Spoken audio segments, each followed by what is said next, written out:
Саламатсыздарбы урматтуу мырзалар жана айымдар. Информатика же болбосо компьютердик техника жана маалымат технологиялары аттуу сабагыбызды улантабыз.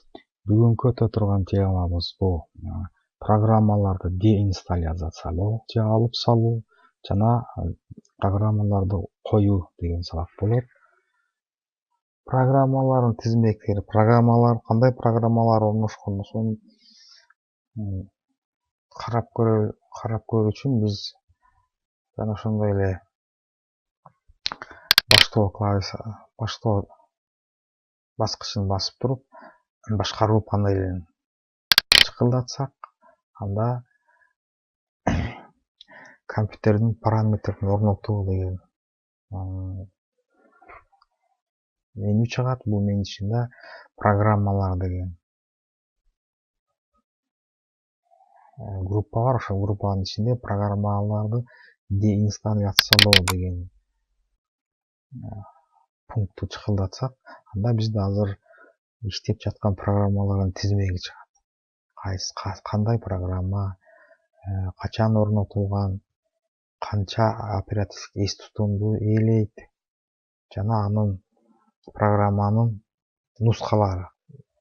Мисалы, бизде биринчи саптап турган BitTorrent деген программа. Бул BitTorrent деген программа интернетке уланган программаларды жүктөөчү программа. Биз азыр ушул программаны өчүргөнгө аракет кылып көрөлү. Ал үчүн торрент алабыз жана деинсталляциялоо деген баскычты басабыз. Анан программа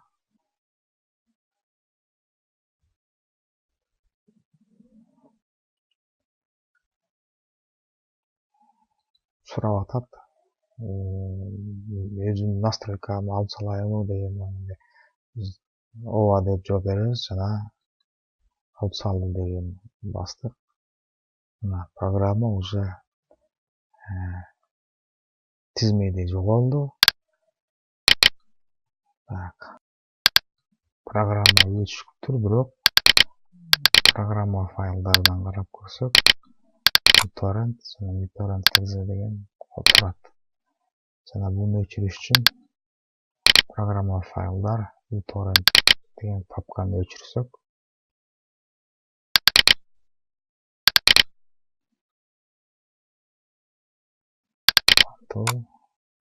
мына эми биз BitTorrent деген программаны компьютерден бардык жеринен өчүрдүк. Эми кантип орнотсо болот, ошол жөнүндө карап көрөлү. Мисалы үчүн биздин карамагыбызда Epson P50 деген принтер бар экен. Ушул принтерди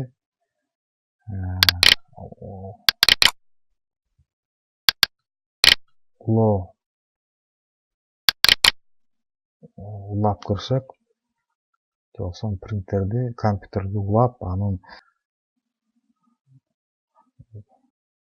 үстө программаларын коебуз десек. Биз үчүн бул принтер бар жана принтерди коштоо анын драйверлери бар диск. Азыр биз ошол дискти дисководко салабыз жана ошондой эле принтерди туташтырып, бул принтер өзү USB портко уланат. USB портко улап, принтерди жандырайлы. Принтерди жандыргандан кийин принтер иштей баштады.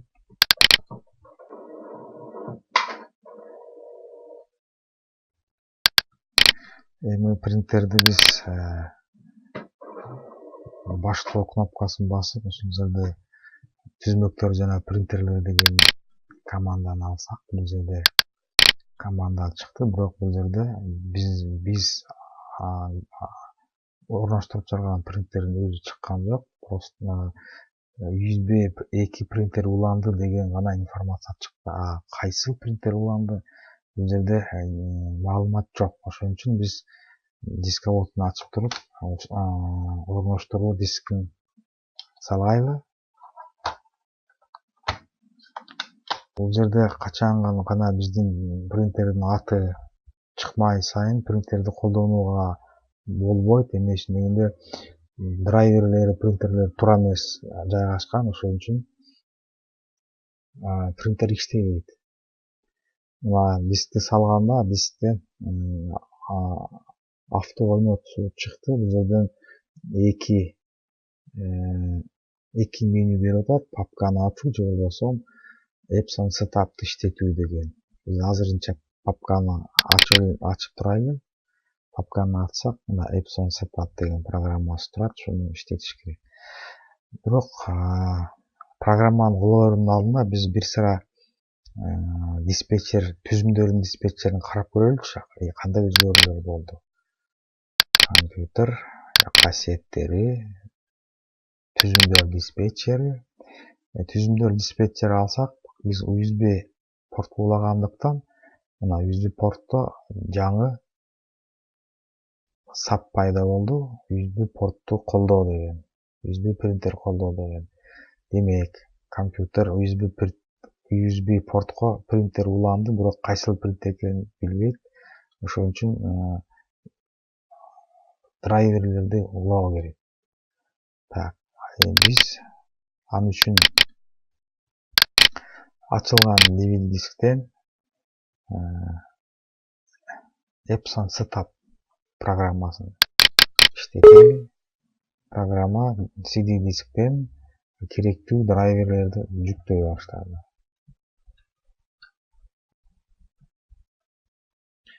Анан могул программасына орноштура турган менюсу чыкты. Биз жерде кыргызчасы жок экен, айла жок орусчаны алабыз. Эки ыкманы берип атат. Биринчи бул тез орнотуу, экинчиси бул программалардын тизмеги бар деп. Эми биз тез орнотсок, бул стандарттуу түргө программаларды орнотот, принтер менен кошо керектүү болгон программалар жана утилиталар кетет. Эгерде биз списокты алсак, тизмекти, анда биз ошо программанын өзүн жана утилиталарды тизмегин көрөбүз. Мисалы үчүн бул жерде биринчи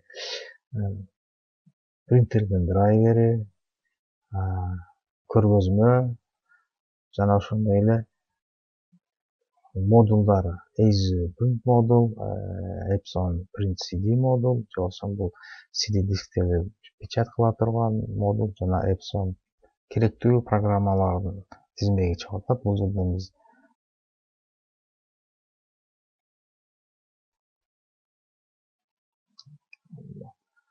тез орнотууну эле басып көрөлү. Лицензия боюнча маалымат берилди. Андан кийин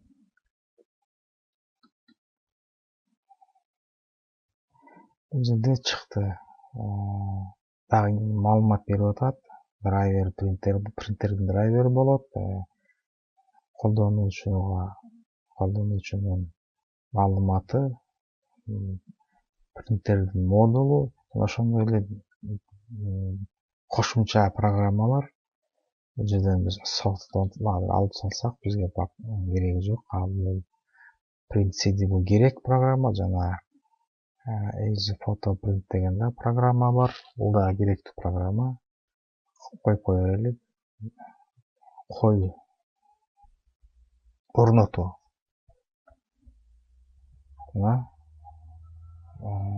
Драйвер программа коюу убактында драйверлерди орнотуу утилитасы иштей баштады. Жана азыр бизге маалымат берип атат. Эмне кайсы утилиталар, кайсы драйвер жүктөлүп жаткандыгы жөнүндө. Ошондой эле биз для контроль кылган үчүн программалардын драйверлерин бир сыра карап койсокпу дедим эле. Башкаруу панели, программалар карап турсак, бул жерде азырынча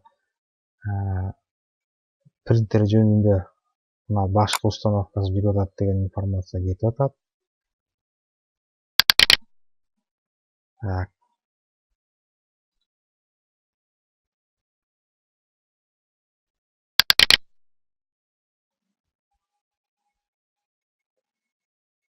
программалар жүктөлүп жатат.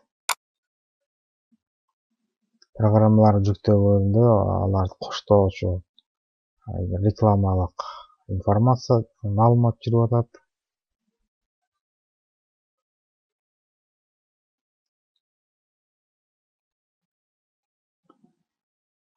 Мына CD дискти установкалап турган программасы жүктөлүп бүттү.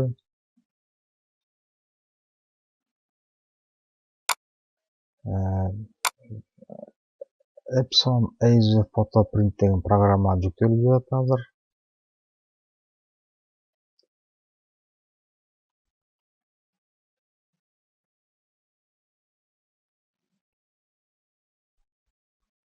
Мына бүт керектүү программалардын баары жүктөлүп бүттү. Эми программа принтер менен маалымат алмашып атат. Жана карасаңар, мына иш тактада уже принтердин иконкалары пайда болду. Жана ошондой эле программалар диспетчеринде жаңы программалардын орналашканын көрүп жатасыз. Бул Epson руководствосу жана принтердин жана акысы бүт элек ошон үчүн. Эми калибровка кыла турган менюсу келди. Установка бүттү. Даяр.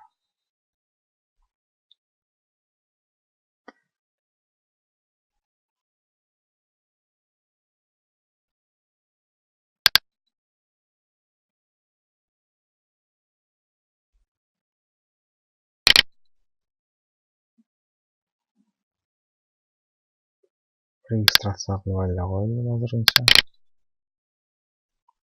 Эми мына принтерлерди карасак, принтерлерди биздин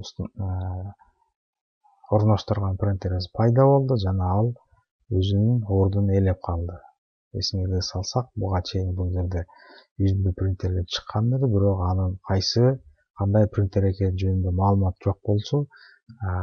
Программалар коюлуп бүткөндөн кийин принтер өзүнүн ордун ээлеп, жана ал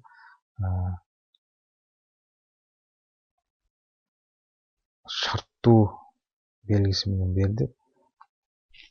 Ал деген биз эгерде документтерди печатка берсек, ал биздин установка кылган принтерге жөнөтөт деген түшүнүктүү келет. Кана ошентип бизде принтерди установкалап турган принтерди коюу процессин көрдүңөр. Көңүл буруп алганыңыз үчүн рахмат.